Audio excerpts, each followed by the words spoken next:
Hello friends, मैं गौतम भारती आप सभी का स्वागत करता हूं अपने YouTube channel Gautam Bharti education hub में। तो आज इस वीडियो में हम डिस्कस करेंगे साइंस के 25 इम्पॉर्टेंट क्वेश्चन आंसर जो महत्वपूर्ण परीक्षाओं को ध्यान में रखते हुए, जैसे कि SSC GD, SSC MTS, SSC CHSL आदि सभी परीक्षाओं में पूछे गए बार बार रिपीटेड क्वेश्चन हैं। तो वीडियो को देर न करते हुए चलते हैं, वीडियो को स्टार्ट करते हैं। वीडियो का पहला क्वेश्चन है, डब्ल्यूबीसी का पूरा नाम क्या है? तो इसका ऑप्शन ए है red blood corpuscles and erythrocytes. Option B white blood corpuscles और leukocytes. Option C blood platelets और थ्रोम्बोसाइट्स। इनमें से कोई नहीं। तो इसका आंसर क्या होगा? इसका आंसर होगा white blood corpuscles and leukocytes. Option B. Next question, जो लोग 4200 मीटर की ऊंचाई पर होते हैं उनके आरबीसी में कितने प्रतिशत की वृद्धि हो जाती है? तो इसका आंसर होगा 30%, 20%, 25% या फिर 35%। तो इसका आंसर होगा 30%। जो लोग 4200 मीटर की ऊंचाई पर होते हैं उनके आरबीसी में 30% की वृद्धि हो जाती है। नेक्स्ट क्वेश्चन, क्वेश्चन नंबर 3, सोते वक्त मनुष्य का आरबीसी कितने प्रतिशत कम हो जाता है? सोते वक्त मनुष्य का आरबीसी कितने प्रतिशत कम हो जाता है? 2%, 3%, 4% या फिर 5%। तो इसका आंसर क्या होगा? सोते वक्त मनुष्य का आरबीसी 5% कम पड़ जाता है। Next question, question number 4, RBC की कब्र गाह किसे कहा जाता है? आरबीसी की कब्र गाह किसे कहा जाता है? यकृत को, प्लीहा को या फिर ए बी दोनों को या फिर इनमें से कोई नहीं? तो इसका आंसर क्या होगा? आरबीसी की कब्रगाह यकृत और प्लीहा को दोनों को ही आरबीसी की कब्रगाह कहा जाता है। नेक्स्ट क्वेश्चन, क्वेश्चन नंबर 5, लाल रक्त कणिकाओं का जीवन काल कितना होता है? रेड ब्लड सेल्स का जीवन काल कितना होता है? 20 से 120 दिन, 30 से 120 दिन या फिर 40 से 120 दिन या फिर 60 से 120 दिन? तो इसका आंसर होगा 20 से 120 दिन। लाल रक्त कणिकाओं का जीवन काल 20 से 120 दिन का होता है। क्वेश्चन नंबर 6, आरबीसी का पूरा नाम क्या है? लाल रक्त कणिकाएं, श्वेत रक्त कणिका या फिर रक्त बिंबाणु या फिर इनमें से कोई नहीं? क्वेश्चन नंबर 6, आरबीसी का पूरा नाम क्या है? ऑप्शन ए लाल रक्त कणिका या red blood cells. Next question, question number 7 की तरफ चलते हैं। क्वेश्चन नंबर 7, रुधिराणु को कितने भागों में विभक्त किया गया है? 2 भागों में, 3 भागों में, 4 भागों में या फिर इनमें से कोई नहीं? तो रुधिराणु को कितने भागों में विभक्त किया गया है? तो इसका आंसर होगा ऑप्शन बी, 3 भागों में। रुधिराणु को 3 भागों में विभक्त किया गया है। क्वेश्चन नंबर 8, रक्त का लगभग कितना प्रतिशत भाग प्लाज्मा होता है?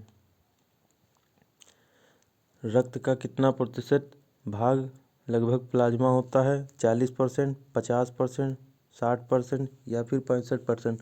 रक्त का लगभग 60% भाग प्लाज्मा होता है। नेक्स्ट क्वेश्चन, वीडियो अच्छी लगे तो लाइक एंड सब्सक्राइब जरूर करें और वीडियो को अंत तक जरूर देखें, सभी दोस्तों से यह गुजारिश है।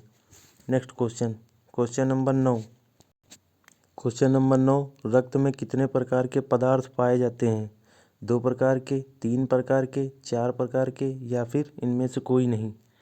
क्वेश्चन नंबर 9, रक्त में कितने प्रकार के पदार्थ पाए जाते हैं? रक्त में 2 प्रकार के पदार्थ पाए जाते हैं। Option A. क्वेश्चन नंबर 10, महिलाओं में पुरुषों की तुलना में कितना रक्त कम होता है? 1/4 मिलीलीटर, 1/2 लीटर, 1/।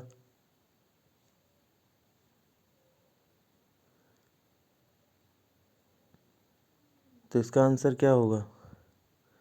महिलाओं में पुरुषों की तुलना में कितना रक्त कम होता है? 1 से 4 मिलीलीटर, 1 या 2 लीटर, 1 लीटर या फिर 2 लीटर। Next question. तो इसका 10 का आंसर क्या होगा?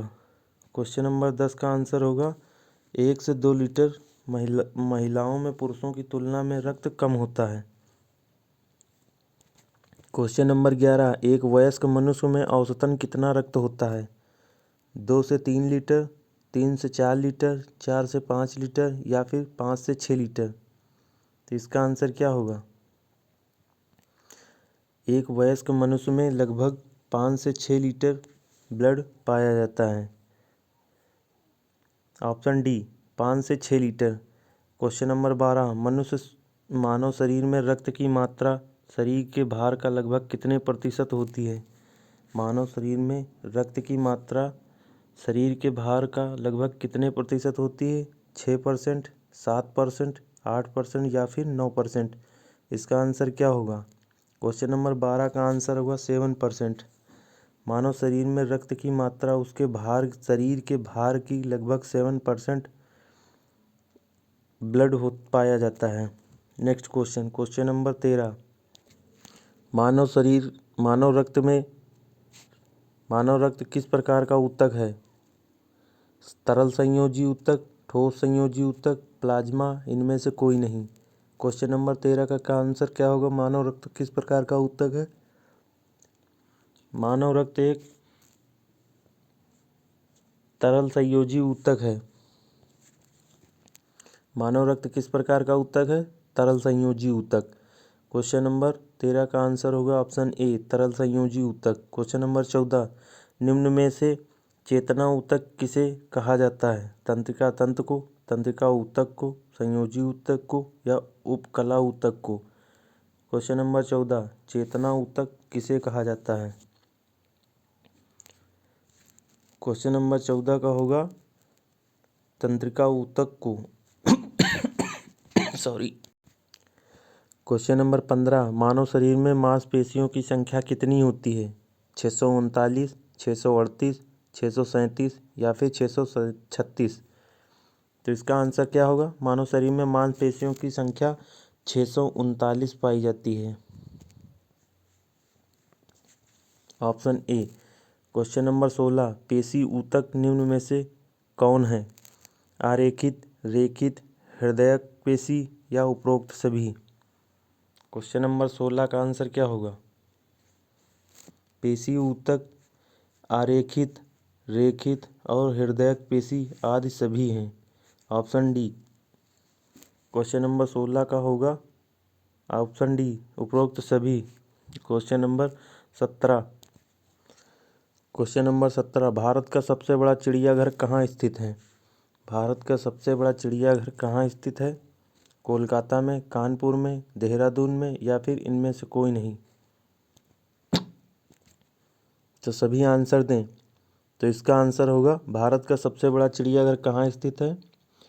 कोलकाता में, जिसका नाम है रॉक मेमोरियल।